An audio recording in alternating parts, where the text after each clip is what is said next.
Okay, so I think we are live. And thank you so much for joining us here to discuss disability innovation for financial resilience in Pakistan. And so just as a brief introduction before we get into the real important part of this session, which is to hear from our excellent speakers, I'll do a quick intro. So the United Nations Convention on the Rights of Persons with Disabilities, so the CRPD, ratified by 193 states globally, requires that state parties take all appropriate and effective measures to ensure the equal right of persons with disabilities to own or inherit property, control their own financial affairs, and have equal access to bank loans, mortgages, and other forms of financial credit. However, what we do know is that globally, people with disabilities, so 1 in 6 of us, are more likely to be unbanked and financially excluded due to limited finances, low financial literacy, discrimination, stigma, inaccessible infrastructure, products, services, channels, touchpoints. So there's a lot of work to do. And in Pakistan, just 21% of adults and only 13% of women have bank accounts. Data on people with disabilities is limited, yet efforts to improve the financial inclusion are gaining momentum, and particularly so in Pakistan, where we find banks, regulators, tech innovators, and organizations of persons with disabilities working together to improve access. And I'm so delighted to be in conversation with leaders from this ecosystem to share their insights and advice and unique experiences with global audiences. So I'm delighted to be joined here by Aram Ishtayak, who works at the intersection of AI, accessibility, creating technologies that make inclusion possible at scale. He is the co-founder and CTO of Connect Here, South Asia's largest assistive tech enterprise for the deaf, where he is leading the development of a global AI platform for automated sign language messaging, enabling governments, humanitarian organizations, banks, and hospitals to deliver vital information in a language millions rely on. I'm also delighted to be joined here today by Omer Ahmad, who is the CEO of Now PDP, a non-profit organization with a mission for a more inclusive society and empowerment of all persons within. Omer is a social entrepreneur, organizational development specialist, and capacity builder with 20 years of experience leading global strategic initiatives across the USA, South Asia, the Philippines, and the UK. He is the founder of the Shamil Initiative, a social enterprise dedicated to the economic and social empowerment for the disenfranchised. And he has worked in both the development and corporate and financial services sectors, focusing on financial inclusion, welfare, and regulatory frameworks. And so to get us started today, I want to start with a question for Omer. What barriers to financial resilience do people with disabilities face across Pakistan? And what are the nuances, for example, women with disabilities as well? Thank you. Well, thank you for the very kind introduction, Pauliana. I think it's wonderful to hear my last name pronounced with such clarity. So thank you for doing that. It's lovely to be part of this panel. We're very happy to be joining here. Our 17 years of work sort of just showed us a lot of things that can happen in this ecosystem that has not happened and what we can potentially achieve. Just to get specifically to your question, I think when we look at the ecosystem of exclusion, as we look at it in a holistic manner, there are about 6 or 7 elements that are extremely important for us to consider when we think about persons with disabilities, particularly in Pakistan. To start off, the first and foremost thing is persons with disabilities are generally unaware of their rights and what laws are enshrined in the country for them to be included as part of the fabric. So that's number one. There are very, very little information that is available for persons with disabilities or the family members. Secondly, the population and the census does not recognize a lot of persons with disabilities because there have been measures that have not been put in place that would count the population of the so-called people with disabilities across the spectrum.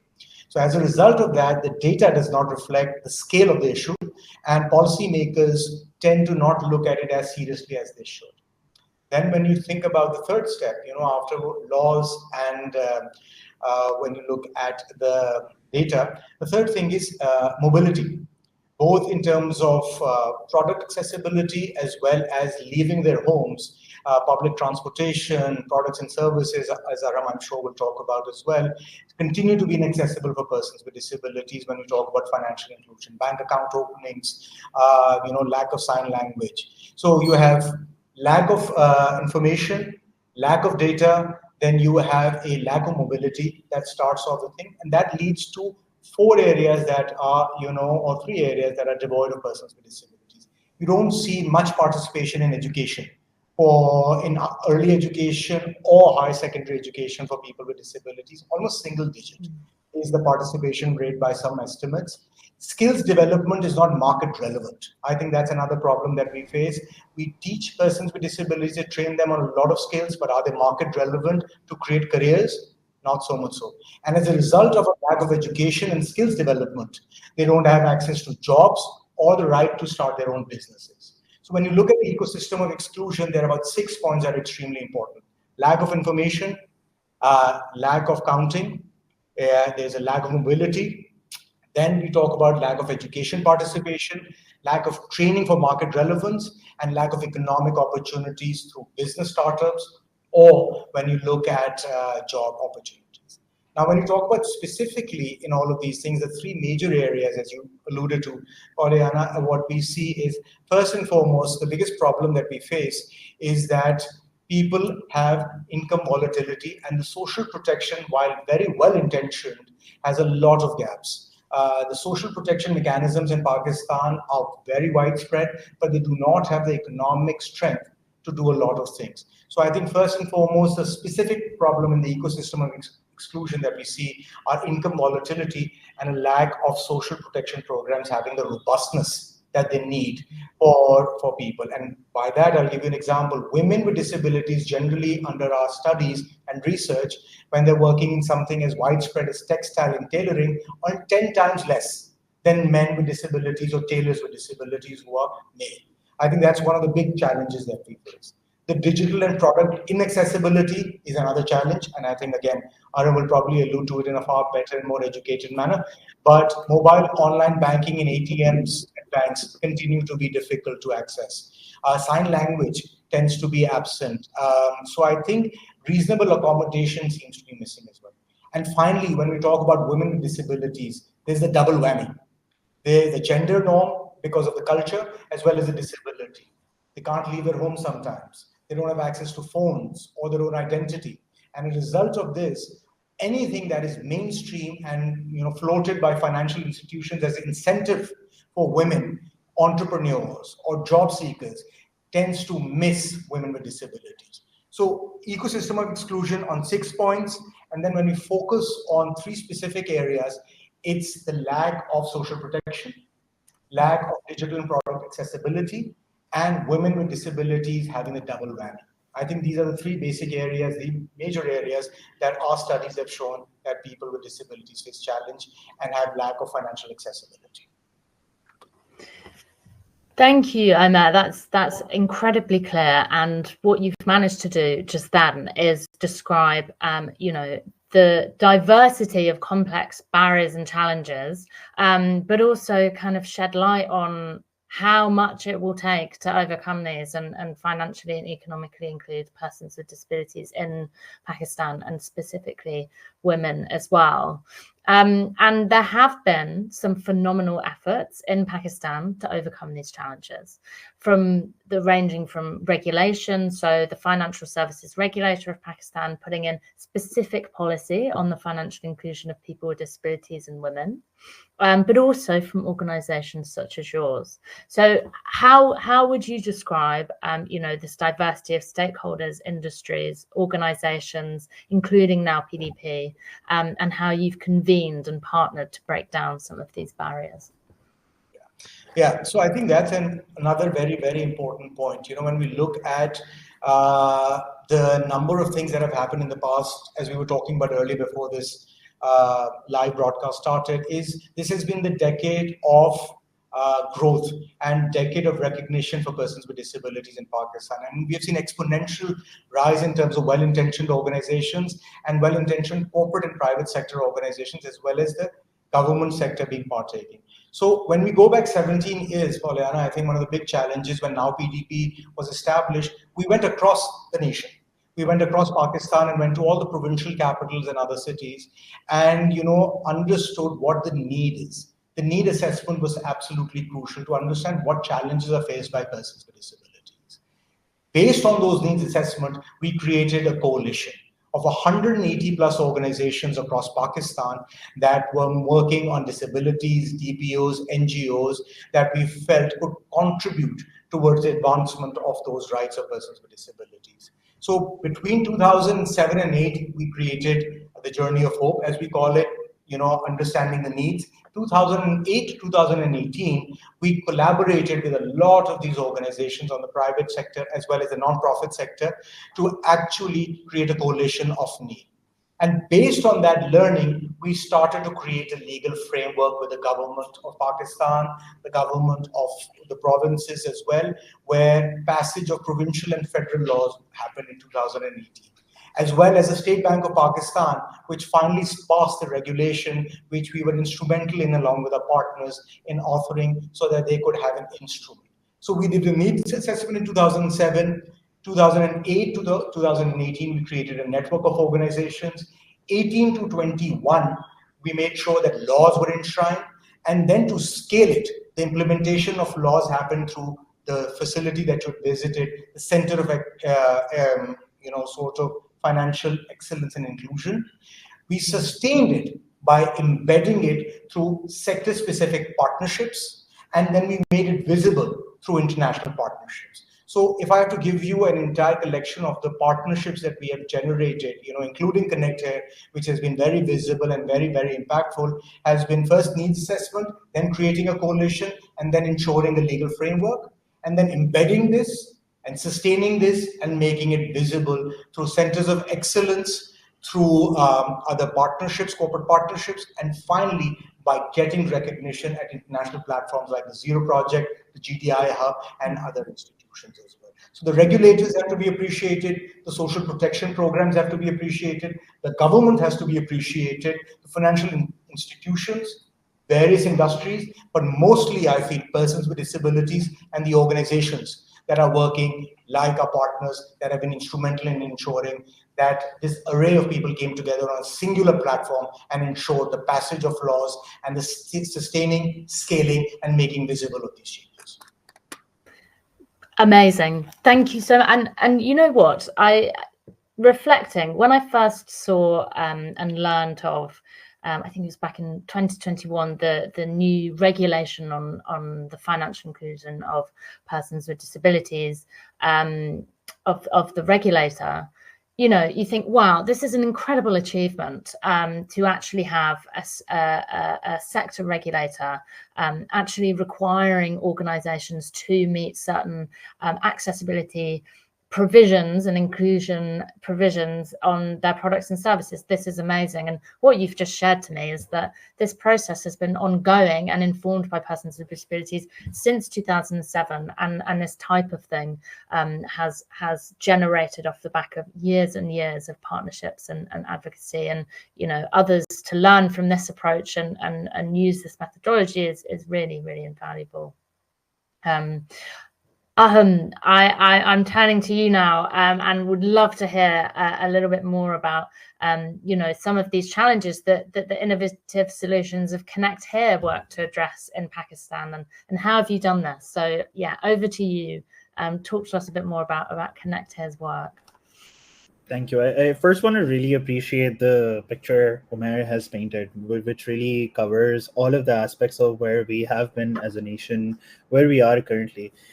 In terms of Connect Here, one of the things that sort of was a privilege for us was the fact that where we were starting didn't necessarily require a lot of innovation or sort of technical work on our end. With things as basic as a virtual interpretation service, like a video relay service. Everyone in Pakistan already has access to WhatsApp. Everyone in Pakistan already has a network connection and smartphone accessibility. Our goal was to only tailor an experience towards a specific community. And that allowed us to really solve a problem in a way that a lot of developed nations have been doing for a very long time, but nobody had focused on it in Pakistan. So even my co-founder, the perspective of why we needed to solve this came from a very personal place. So Azima, who's my co-founder, her parents and a lot of her relatives a generation above are deaf. So when she grew up in that household, and I've very intimately known that household for the last 10, 12, 15 years, we saw how very little things like even going grocery shopping, let alone going for a job interview or getting a bank account opened or activating an ATM card were really difficult for deaf individuals only by the purpose of a difference in language communication. So when we started off, we realized that all we could start off with was building out the awareness. And even before our application, we utilized social media, which was again also something a lot of us had access to. So we started with awareness. We realized there was a need for a solution that allowed deaf individuals and hearing individuals who wanted to communicate with the deaf community a way to connect to a sign language interpreter. Then we were able to create an experience that allows anyone with an internet connected device to connect to a sign language interpreter in just about a minute. And that is where we feel was the true innovation in focusing on building technology that was for the deaf community by the deaf community. When we were building out, we realized Azima's parents were the first people that we constantly would go to and ask questions about. Is a certain experience more intuitive? Is the button placement correct? Is it a lot of words on the screen that confuse you? And slowly and steadily, when we brought in more deaf individuals, we realized that we were building for a wide spectrum of people that were either not technically literate or not academically literate or both.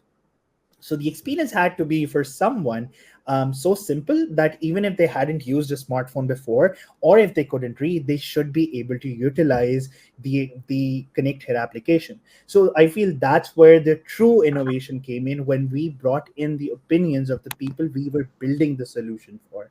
And with that, we were now able to scale it to about 50,000 individuals, about 150 to 200 of which use it on a regular daily basis. And they're using it to solve not just like big problems of finding employment opportunities or going to the doctors, but even in communicating with their family members. And we've seen that slowly and steadily with the growing awareness, everyone really now wants to play a part in making the change that they have always wanted to see. So at first, Connect Here's team members only often used to be those that came from a background that had deaf family members or deaf parents or deaf siblings. Now we have people that have no association with the deaf community whatsoever, wanting to play their part to take our work even further.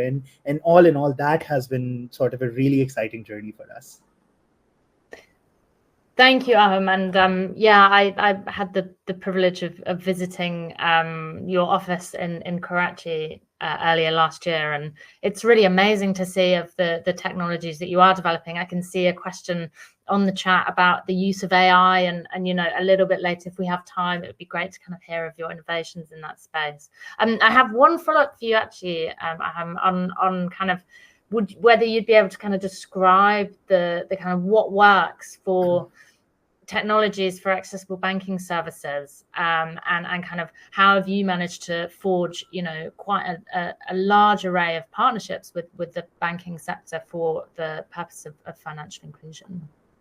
Absolutely. I think this also touches upon Omer's point of the sort of lobbying and advocacy work that they've done even before we were in the space, and now particularly focusing on the financial sector. What we've seen is that the State Bank of Pakistan mandates a really effective sort of framework for disability inclusion, and particularly the Connected application came about because we had a deaf person reach out to us, telling us about how for 2 years he wasn't able to get an ATM card, access to his own money. So, and then slowly and steadily with that particular case, we talked to the branch manager, we interpreted the call over video calls, and slowly and steadily we were able to bring to attention to the financial institution regarding the gaps that have existed, because initially there was a focus on physical disabilities only, so ensuring ramps, ensuring tactile flooring, but sign language interpretation was something that was often missing in these cases.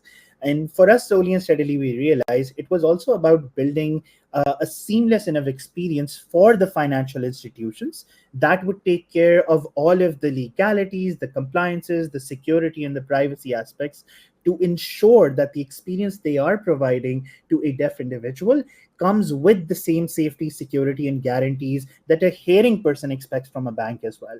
So it wasn't only certainly a gap of banks not being inclusive, but it was also a gap that we had to fulfill of ensuring technological and security and privacy concerns as well. And only then were we able to see a slow growing movement across the whole financial sector of ensuring financial and overall sign language accessibility, not just in the model branches, but also in the workforce as well. So now these banks and financial institutions don't only focus on ensuring accessibility for their deaf customers, but now they also focus on the deaf employee aspect as well. And that's been really exciting to see evolve as well. Thank you so much. And, when I work with a few banks in Pakistan, and what's been amazing and why I think that, the ecosystem of work that both of you are doing and the banks are doing and the regulators and OPDs is that a lot of you know each other across the industries. So, for example, I will be speaking with someone who works in HR in a bank in, a city in the south, and they'll say, have you met Connect here? Have you met Azima and Ahum? Have you met Special Talent Exchange Program, who are an OPD based in Islamabad? We engage with Now PDP, another bank that I work with, we've done a partnership with Now PDP, you all know each other. And in terms of that cross-sector relationship, driving towards a singular mission, it's really, really, tangible across, for example, Karachi in the south, where, the whole sector driven by organizations such as yourselves and the regulation are actually collaborating in a productive way for financial inclusion and economic empowerment of persons with disabilities. And so I want to kind of come back to you, Matt, kind of bridging from that and that, real sense of partnership across the work that you do, and talk a bit more about Now PDP's roles. So why have you been sort of successful? Why and what opportunities are you most looking forward to leverage in terms of the economic empowerment and financial inclusion of persons with disabilities? Right. Thank you, I think, for that overview as well. I think it's very, very interesting to see that, when we started our journey, and I think I just go back to when I joined Now PDP in 2012 and 13, I think we were looking at a landscape where the biggest private sector organization, the corporates, the banking sector, the textile industry, had absolutely no notion of disability inclusion. And I think that was one of the big challenges that we faced, was how can we get the word out there? And the word out there in a manner which is not charitable, in a manner which is not like, for lack of a better term, black and white music playing in the back and sad music playing in the back, and so on and so forth, and to make it in an empowerment-based model. And I think that's where our biggest challenge came in. And I think you need champions.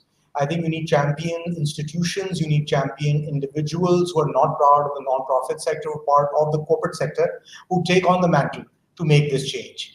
And then once a model of excellence is created, how can that be emulated and replicated by the government?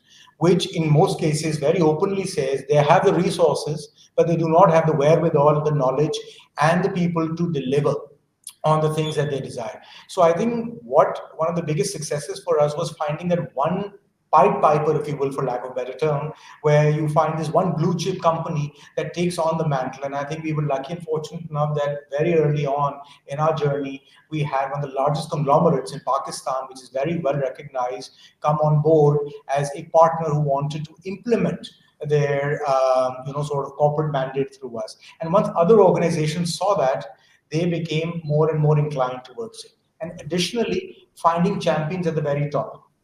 Finding champions at the very top is very, very important. So leaders who take ownership in their institution, in the corporate sector, as well as the government. We've been fortunate in the province of Sindh, where Karachi is located, that the chief executive of the province, as well as the bureaucratic head of the province, are very, very driven by what disability means to them because of personal reasons. So I think these are things that were the initial sort of gateways for us. And once you have created this Pied Piper / champion model, then it becomes very easy to replicate and go knock on the doors of the highest offices of the country and make sure that they're inclined towards your message. And then we need young, aspiring individuals who join the cause and feel like this is a viable career to have as well. I think that's a very, very important thing. Scalability and sustainability is not only hinging on money, it's hinging on talent. If the right people with the right intentions join the cause, it can go a long way in convincing the high stakeholders that this is an important topic to take up. Thank you so much. And both of your organizations have, it's almost through every pillar of work that you do is an equal measure of making sure the sort of skills and employment and future-proofing the environment for people with disabilities themselves. So, it's about ensuring you are employing persons with disabilities, for example, Connect Here and employing deaf persons in the work that you do, and as well the vocational training of Now PDP as well, and actually working with banks to make sure their systems and structures and processes and cultures are ready to, hire people with disabilities within. And the Now PDP's Centre for Financial Inclusion, has a specific focus on things such as financial literacy, but also what are the types of skills for people with disabilities that enter the banking industry, and trying to equip people through that kind of talent pipeline approach. Across all the work that you do, we've got 3 minutes left, and I can't tell you how much we could continue to converse on things that I haven't mentioned across them. But what I will ask the both of you today is a kind of final question to sort of summarize. So Aham, please let me know what's needed for a future of disability innovation for financial resilience in Pakistan. Absolutely. I think beyond this sort of responsibility we have demanded of financial institutions and regulators, I think now we're sort of at a point where we would really do a lot of benefit if at an individual level we also take the responsibility of noticing where any sort of lapse or lack in accessibility exists, and even calling those things out or pointing some sort of attention to it. I think that's what's definitely needed. We at Connect Here often talk about, putting your disability lens on, and that sort of focus and perspective really helps make sure that at even getting something out to a systematic level, it requires a grassroots effort, a grassroots movement. So I think a request from everyone hearing this and anybody that will go on to hear this once this is posted as well, is focusing on how we can sort of bring more attention to areas where we do see a lack of disability inclusion, particularly in financial matters as well. Thank you so much. I agree with that call to action. Omer, over to you. I think Aram pretty much hit the nail on the head. But if I have to sort of add on to that, I think one of the focus areas that we're working on is making sure that more and more advocacy gets out and research. I think one of the big challenges that we face in Pakistan is a lack of verified research. And one of the things that we're pivoting towards is using data to come up with research that is going to effectively contribute to future generations and the future actually understanding the disability lens in a much, much better way. So for us, those are two very important points: advocating, continuing to advocate, because still we very much remain on the periphery of actual inclusion, and then making sure that research backs up what our gut tells us. And I think that will make sure that globally, more and more cases like Pakistan, where I think disability is truly making waves, will be recognized. So I think advocacy and research are the two areas that we strongly feel we need to work on. Omer, that is beautifully described, and I wish there was the Findex for the financial inclusion of persons with disabilities. Having research that backs up what our gut tells us, and also what speaking with people on the ground tells us, would really, really help a future cause, and hopefully the future financial inclusion of more people with disabilities across Pakistan. Thank you so much. Please, everyone listening today, do look up the amazing work of Omer and now PDP, Ahum and Azima at Connect Here. It's incredible, and I can't wait to see what's next. And it's been a privilege to host you today. So thank you all. And on a final note, thank you, Samuel, who has been an amazing sign language interpreter for us today. I really appreciate it, and have a lovely day. Thank you. Thank you. Thank you. Bye-bye. Bye.